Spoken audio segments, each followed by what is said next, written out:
Subscribe to our YouTube channel and press the bell icon to get the latest updates. World bank ने भारतीय अर्थव्यवस्था में बड़ी गिरावट की आशंका जताई है। वर्ल्ड बैंक के अनुमान के मुताबिक भारतीय अर्थव्यवस्था में वित्तीय वर्ष 2020-21 में 9.6% की गिरावट दर्ज की जा सकती है।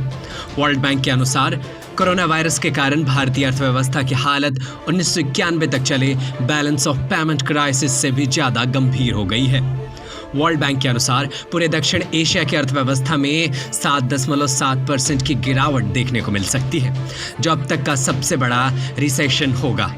वर्ल्ड बैंक के चीफ इकोनॉमिस्ट हैंस टीमर ने कहा कि भारतीय अर्थव्यवस्था अब तक की सबसे बुरी स्थिति में है। ये बैलेंस ऑफ पेमेंट क्राइसिस से भी ज्यादा बदतर स्थिति है। टीमर ने कहा कि भारत में शुरुआती लॉकडाउन का बेहद सख्त होना गिरावट का बड़ा कारण है। पहली तिमाही के अंत में भारतीय अर्थव्यवस्था में 25% की गिरावट देखने को मिली थी। विशेषज्ञों ने अर्थव्यवस्था में इस अनुमानित गिरावट को खतरनाक बताया है। इसके पीछे भारत में कोरोना वायरस के लगातार बढ़ते मामले में भी एक अहम कारण है।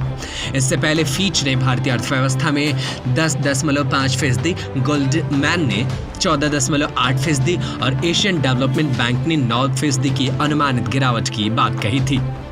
वर्ल्ड बैंक ने कहा भारतीय अर्थव्यवस्था पर कोरोना वायरस का उस समय पर असर पड़ा जब उसकी अर्थव्यवस्था फाइनेंशियल सेक्टर की दिक्कतों के कारण पहले से ही मंदी का सामना कर रही थी। इसके बाद भारत सरकार ने कोरोना वायरस के कारण रोकने के लिए लॉकडाउन लगा दिया, जिससे भारत में मजदूरों और गरीबों को दिक्कतों का सामना करना पड़ा। बड़े स्तर पर प्रवासी मजदूरों ने पलायन किया। इस महामारी ने शहरी क्षेत्रों में गरीबी को बढ़ावा दिया। वर्ल्ड बैंक ने उम्मीद जताई है कि वित्तीय वर्ष 21-22 के अंत तक अनुमानित विकास दर 5.4% पर आ जाएगी।